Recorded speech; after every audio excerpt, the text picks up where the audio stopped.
Okay.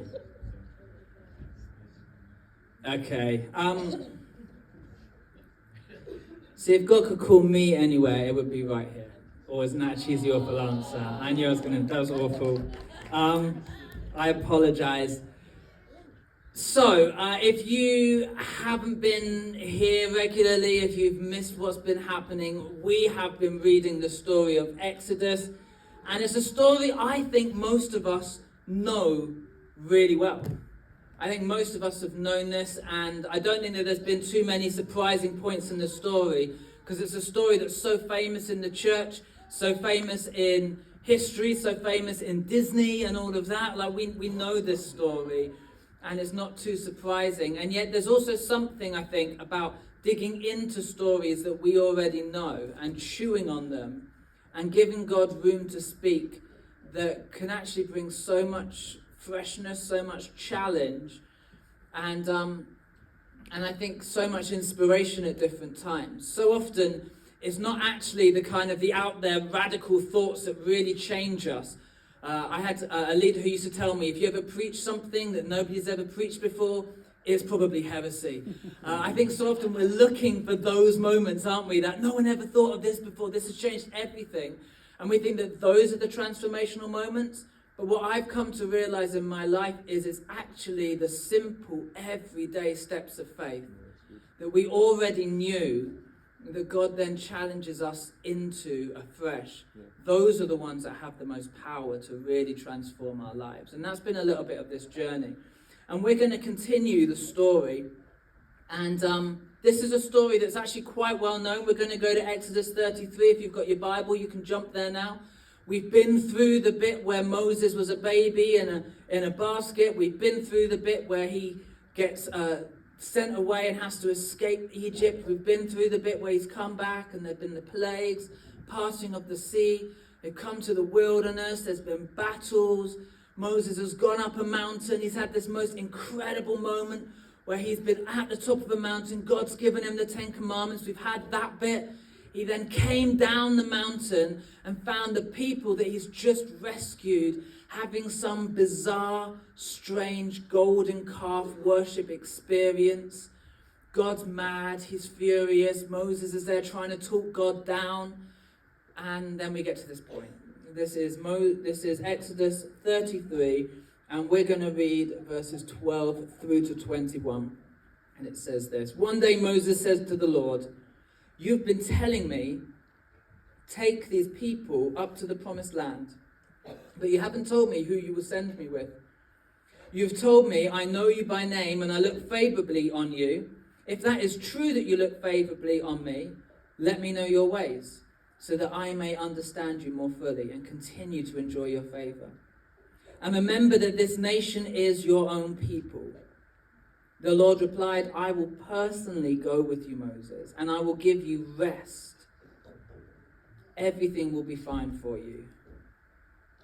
And Moses said, "If you don't personally go with us, don't make us leave this place. How will anybody know that you look favorably on me and on your people, if you don't go with us?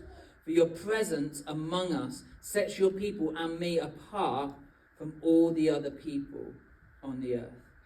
So what he's saying is, he's saying, look God, if you're with us, this is our distinguishing factor. This is why we're not like the Egyptians. We're not like the Canaanites. We're not like these other guys. The reason why we are so different and we live such a different life is because of your presence. And so if you want us to go to this promised land, I need you to be with me. And where you go, I will go.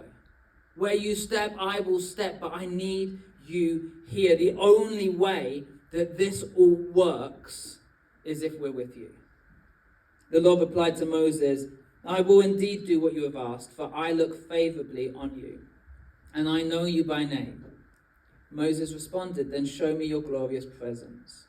He said, look, I know that you like me. I know that you love me. I know that you are for me. I know that you are with me in that kind of God is omnipresent kind of way. Like everywhere I go, you're with me. It's hard, it's impossible to escape you in that sense. But I need to not just know that you're with me. I need to tangibly know that you are here. And I think this is an important prayer, because faith shouldn't be entirely blind.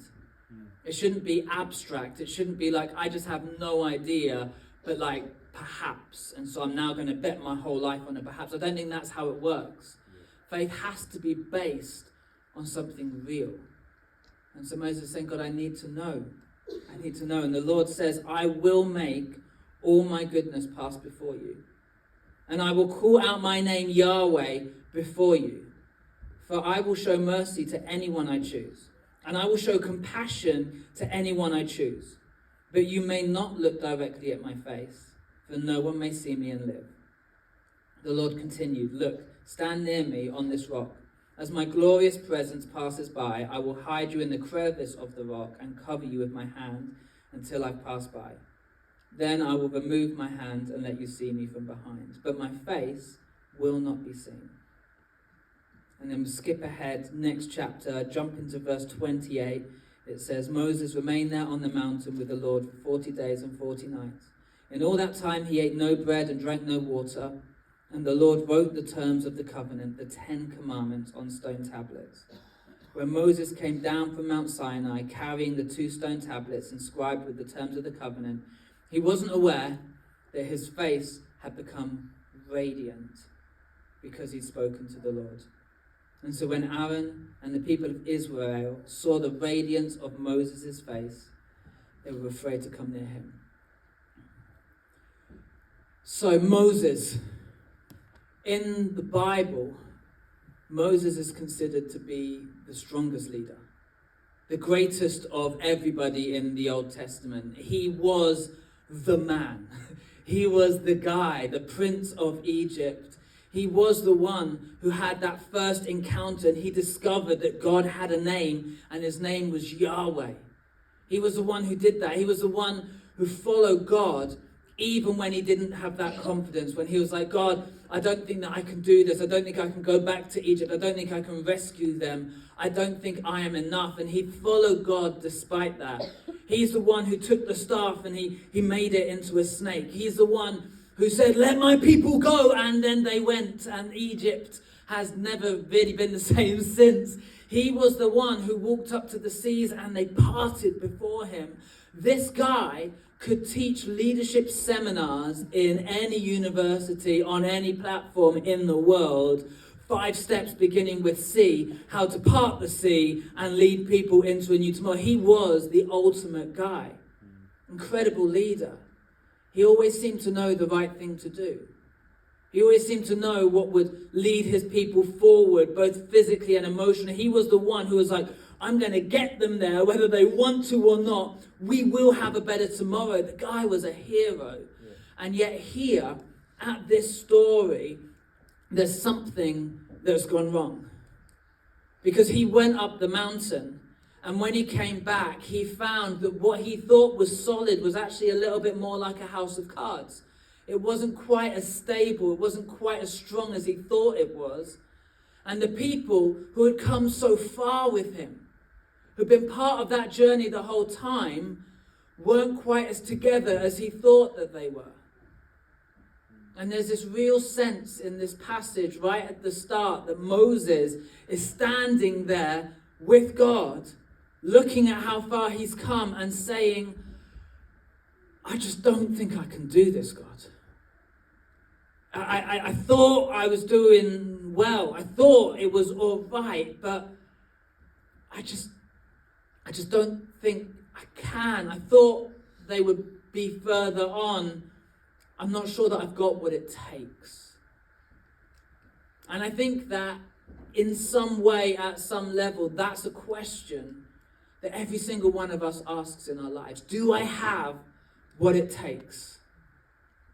When it comes to my faith, when it comes to following God, when it comes to seeing him do amazing things, do I have what it takes? When I look at my children and I think about the mistakes that I made growing up, and I have that ball of fear inside my gut, like I don't want them to do what I did. I want them to live a different life. I don't want to ruin my kids. Do I have what it takes to be a dad? Do I have what it takes to shine for Jesus in my community, and I think about my road and all the people who must look at me and just think how bad Christians are because we argue with our neighbors or things aren't always good all the time. I ask myself, do I have what it takes? Can God really use me in the way that I want him to? Can he really use me in the way that I believe he wants to use me to? Do I have what it takes? And this is a question I think it haunts us, and I think that we wrestle with it, and I think so often we feel like we're out of our depth. We feel like at some point people are going to turn up and realize we're not actually as good as people seem to think we are. We're kind of faking it a little bit. And I think this is a challenge because it's easy to look at people like Moses and think, wow, they're amazing. Because in their public life, in front of everybody, it all looks so good. And that's why it's so important that we have stories like this, which show us that even the greatest leaders in the Bible had these times where they had to pull away and just go, God, I don't think I can do this. This isn't working. I'm struggling. I've organized some leaders' meals fairly recently, and at one of them, we're sitting around a table, and I asked all these different church leaders, how are you doing? Like, really, how's the church going? How are you feeling? And there was this one guy, and he was the first person to jump in, and he was like, look, I don't know what you're talking about, Ben, but my church is the best church anywhere. My church is awesome. Pandemic came, we didn't even feel it. We just kept going. We were smashing it. Church is growing. We're changing our town. It is amazing. Isn't God good? And I was like, fantastic. Like, high five. Great. I'm really pleased for you. And then was speaking to some other guys in his network afterwards, and they were like, oh, no, that's not the full story at all. He's about to quit ministry because he's burnt out and he's struggling. And he's wondering why it hasn't gone how he expected it to. And I was like, why couldn't he just tell us? Why couldn't he just be honest? Why couldn't he just say? And why couldn't he just let us? Because I think it's so easy to put on this front and to act like everything is together, when under the surface, so many of us don't find it easy. So many of us, it doesn't just fall into place in our lives. So many of us, we have to go through these struggles. God, I am out of my depth. God, I don't know how to fix this. God, I don't know how to do what I want to see happen here. Do I have it takes? Do I have what it takes? And I don't know about you, but whenever I take a big step, whenever I try and do something which I think is a little bit bold or a little bit meaningful, I get this tiny little lawyer in my head. I don't know if I've just watched too many Suits episodes. I don't know if I've seen a Few Good Men too many times, but there's this voice in my head, and he's like, he speaks to me, and I'm like, that's not the truth. And he's like, you can't handle the truth. And it's really dramatic, but I get this voice. And for some reason, I don't know if you get this, I'm sure we all have this voice. My voice is like a little Cockney as well. He speaks to me in rhyming slang. And I'm like, I don't understand you. And he's like, all right, Ben. It's gonna go bad, sunshine. And I'm like, oh man, like, okay, I think God's calling me to take this big step. And he's like, right, first up, I want to bring in witness number one. And then literally this voice, it will come in my head and it'll say, let's remember every single time in your life you sucked. Let's remember your past. Evidence number one, the 4th of May, 2020, when you bought that gym membership and used it 3 times. Paid for it for 18 months, didn't you, Ben? You suck. Let me call evidence number 2, when you prayed with great faith that someone would be healed. Ben, were they healed? No, they weren't. Why? Because you suck. And this voice, it's like this lawyer, Cockney lawyer inside my head, reminding me of everything that I've ever done wrong. Every time I've ever gone for it and tripped up and fallen on my face. And he says, if you do this, Ben, that's what you can expect next time. More pain, more shame, more badness. Better if you just stop. And then the second thing, if that's bad enough, right? It's bad that he's a Cockney. It's bad that he's got a terrible Cockney accent, which is unlike any true Cockney. And it's bad that he's reminded me of my past. But then he's like, witness number 2, we've had the past. Now, let me remind you of every one of your hidden insecurities. Not even those like nice ones, those kind of surface level ones where you're like just a little bit insecure. He's like, I want to remind you that no one truly loves you. I wanted to remind you that one day you'll die and you will be alone. I want to remind you that when you walk into this room, no one wants to talk to you, Ben. They don't love you. They don't even like you. They put up with you. He reminds me of all. I want to remind you that you're a failure and that no one respects you. All of those deep insecurities. He brings them up. Witness number 1 is your past. Witness number 2, your insecurities. And then finally, before you even think about stepping out for Jesus, before you even think about sharing your faith with that guy at work, I just want to remind you about what some other people inside your life have said about you, Ben. And I quote, you will never be a good leader. You can speak a little bit, but that's all you're good for. Don't try and do something else. And it will remind me of voices that have echoed through my life. I want to just remind you, Ben, of your teacher, Mr. Smith, who said, and I quote, you might be captain of the B team, but you'll never be captain of the A team. And we have voices, and they echo as well. I don't know what yours would be. Maybe it was something your mum or dad said. Maybe it was something a friend said. And this voice, this evil Cockney lawyer, brings it up again and again and again. And then it finishes with the intention. And the intention is, don't be bold. Don't step out in faith. Don't try and lean into community. Don't try and achieve anything that might be worth something in this life. The best thing that you can do is absolutely nothing. And you need to recognize that this lawyer, it actually does have a trajectory, it does have a plan, and that plan leads you to being out of community, out of faith, achieving, doing absolutely nothing. And we all have this, we all experience this. And what happens in that moment is it becomes this ultimate decision. And we don't realize that we're actually the judge in this fake courtroom scenario. We're the one who has all the power. We're the ones who get to choose whether we push in or whether we pull back, whether we go for it and risk it or whether we run away and hide. We get to choose that. We're the judge in this. But what happens is the voices come, the insecurity arrives, and we pause and we wait, and the opportunity leaves. The window of opportunity has gone. And that person who needs prayer has left the room. That guy who's reaching out and asking questions, you don't speak to them. That calling, that hope, that dream, that passion, it came, it went, and it left, and you missed it. And you try and kind of use some spiritual thinking about why, like, I tell you what, God, maybe I will share the gospel with them if you could just give me 3 prophetic words right now on my mobile phone from different people.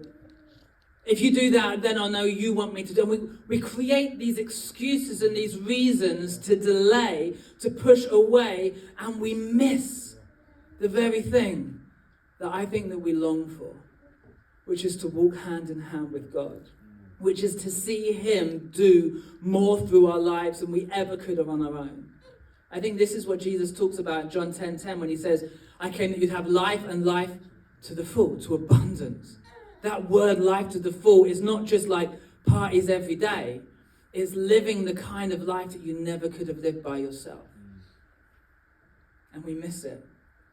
And we miss it. But Moses, in this moment, he realizes it. And he says, look, God, here's the thing. If you go east, I want to go east. If you go west, I want to go west. If you want to talk to this guy, I want to be in the conversation talking with him as well. If you want to call me somewhere, I want to go wherever you go. But I need to know that you are with me.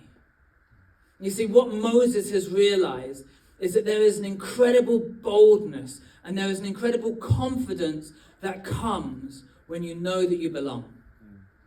When you know that God is with you, there is this amazing confidence that comes. You see, confidence doesn't come from your past. It doesn't come from your accomplishments. It doesn't come from those things that you've done, because some will be good and some will be bad.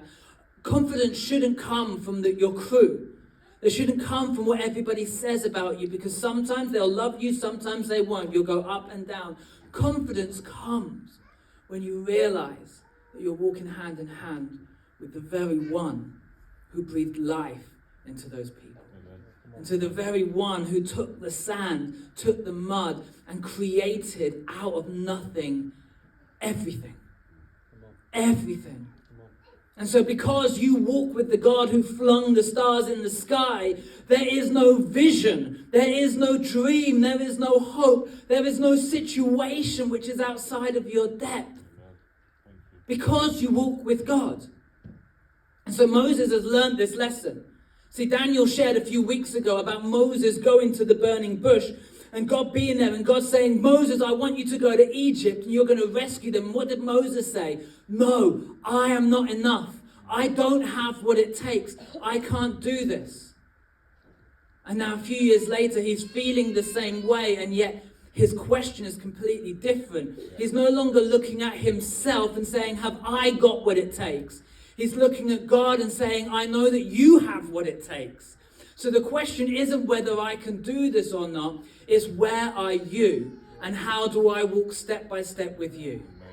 Because if I can walk in your footsteps, if I can go where you go, if I can see what you see, if I can do what you do, it doesn't matter what my gifts are. It doesn't matter what my abilities are. It doesn't matter what resources I think I do or don't have. It doesn't matter how good it's been going so far, because I'm walking with the King of Kings. I'm walking with the Creator of where you go, God, I want to go. And if you're not going, Lord, don't ask us to go, because we do not want to go without you. We need an encounter. We need to know you. It's a little bit like at the launch conference. My wife Emma, she heads up a conference called Launch, and it's an amazing conference for leaders all around the country. Different leaders are coming to it. And if I go to that conference on my own, they make me queue up.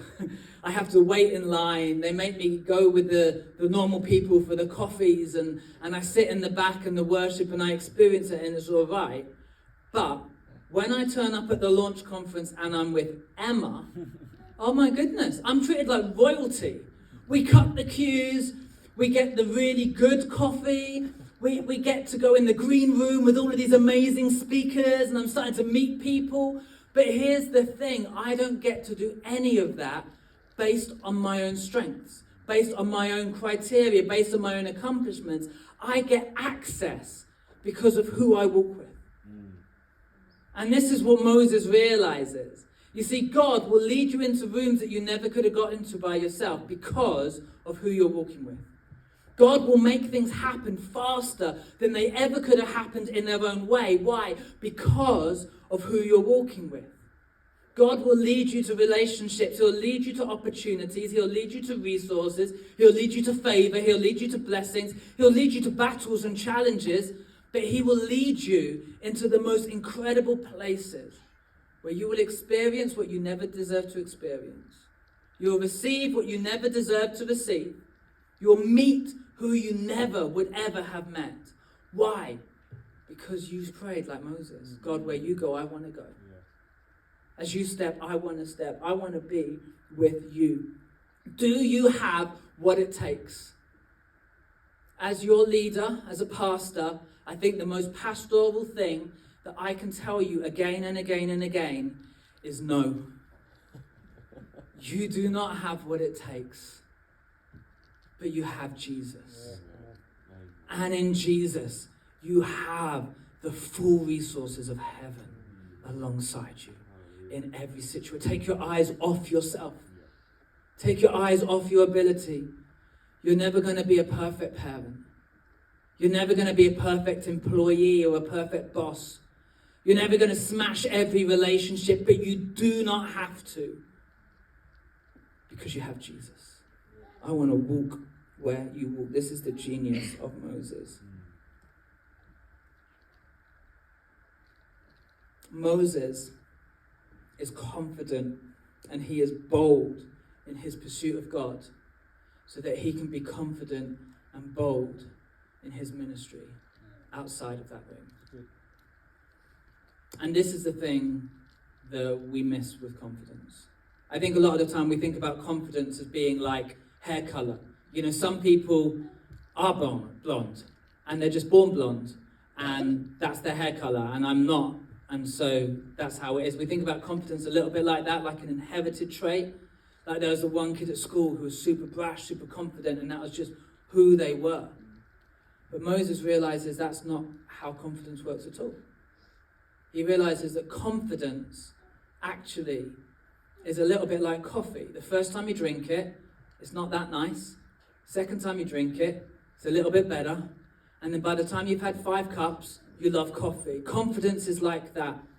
He says the more that you push into realizing the presence of God in your life, the more that you take those bold steps knowing that he is with you, even though you might not be feeling it, even though it might not be coming naturally, even though you might think that you're not a confident or bold person at all, when you realize he's with you and you push into it, you start to feel it. You start to grow into it.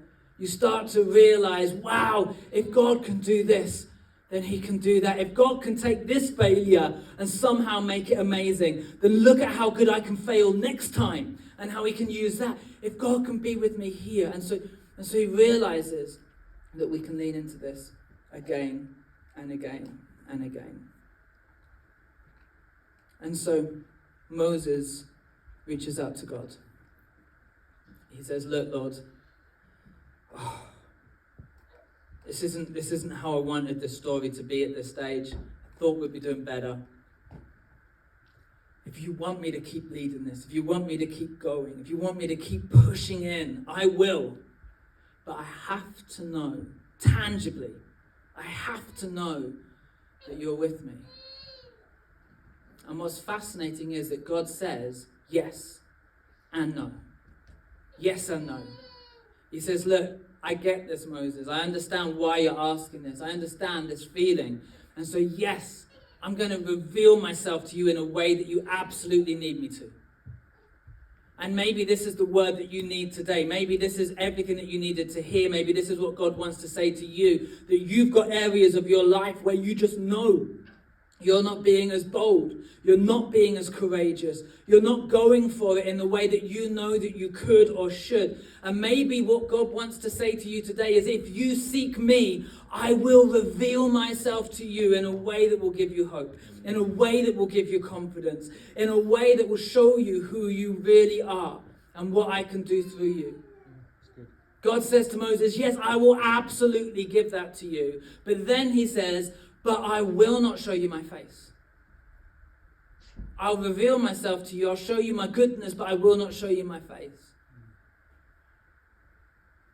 And I've read commentaries on this, and I've wrestled with this. Why would God not show him his face? And different people have different ideas. The Bible doesn't explain this massively, but I'll tell you what I've realized from my experience. My experience of following God is that faith is never 100%. There's always this room for, I just don't 100% know. I think God is in this. I hope God is in this. But it's a little bit mysterious.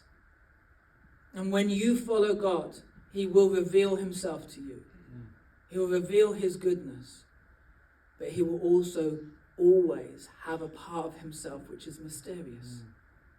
Which is beyond you. Which as you walk, you say, I don't understand everything. And this is the trust of faith. This is the trust that he calls us into. This is the trust that we have to take up as we follow Jesus. And this is the trust that leads Moses to shine. with the glory of God. Because he says, look, even if I just see a part of you, even if I just get to know you a little bit more, even if I just see that, I want to lean in. And he walks away shining with the wonder and the glory of God. I'm going to ask the band to come back up.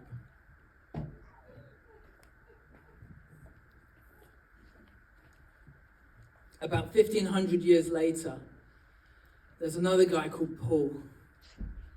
And he is a missionary. And there's this church, 2 Corinthians. They're not called 2 Corinthians. They're just called the Church of Corinth.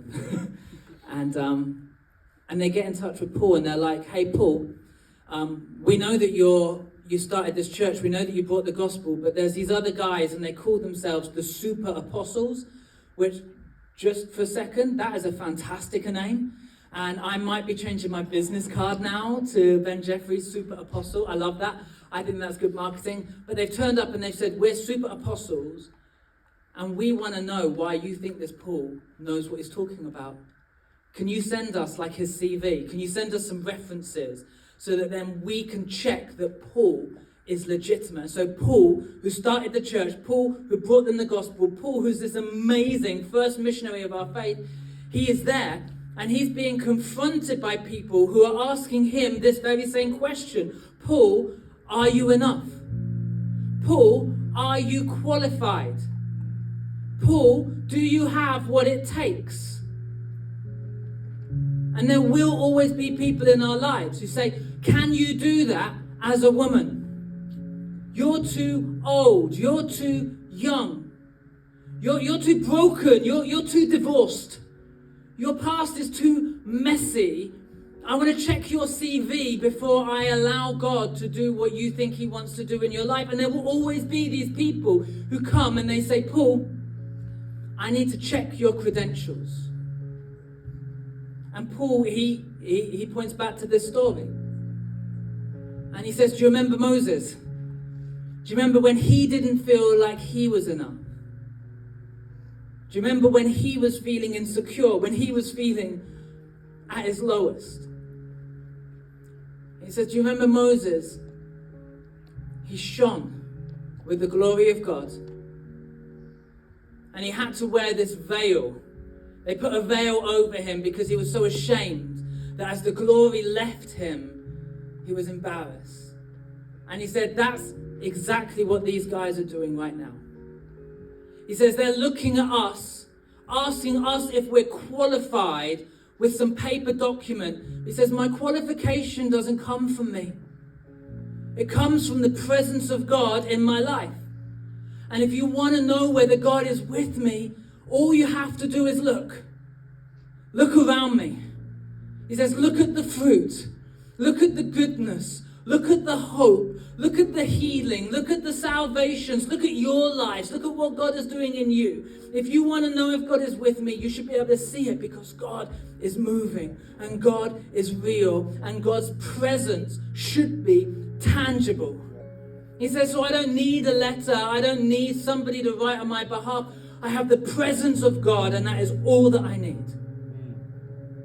And he says, unlike Moses, whose face had to be covered with a veil, he says these people who are looking at your life, it's like they're looking at your life through a veil. They're looking at you. And people they will judge you. They'll judge you through the veil of their insecurities. They'll judge you through the veil of their history and their hurts.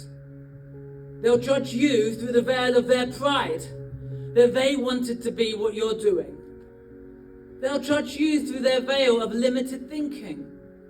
And Moses says we cannot base our lives on the expectations of other people because they're watching us through veils. He says we are here unveiled in the presence of God. And whatever we do, however bold the decisions that we make, however big the steps, whether it goes like we wanted to or not, whether the timeline is as we hoped it would be or it wasn't, when we make that decision, in our families, in our streets, in our workplace, in our relationships, in our prayer life, in what we expect of God. When we make that decision to say, if you are in this, I am in this, and if you're not in this, I am not in this, but I only want to walk with you. When we pray that, Paul says, we will shine. We will shine from glory to glory, from brightness to greater brightness, from presence to presence. There is no pain, there is no struggle, there is no hurt that can come against you and diminish what God is doing in and through you. The only decision is yours. You are the judge in your life. You get to say whether you're going to go for it or not. You get to determine the outcome. You get to listen to the evidence. And I believe, like Moses, like Paul, God would say to us today, I want to reveal myself to you. See you do things you couldn't ever have imagined. Not because you're worthy, not because you've got it, because I'm with you. Please stand with me.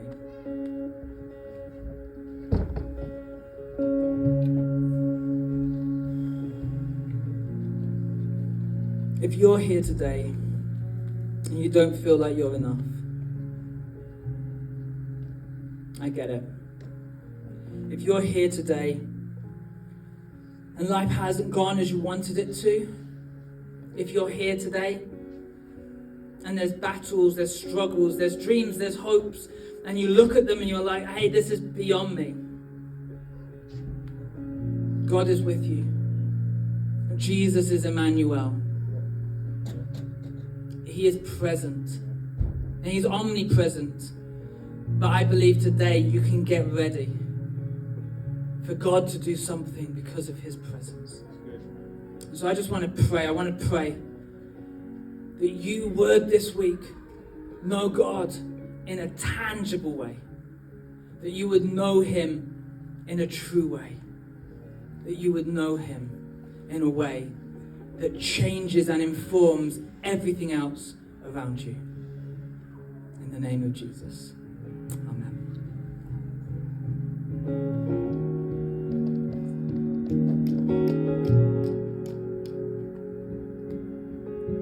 Lord, I give you my heart.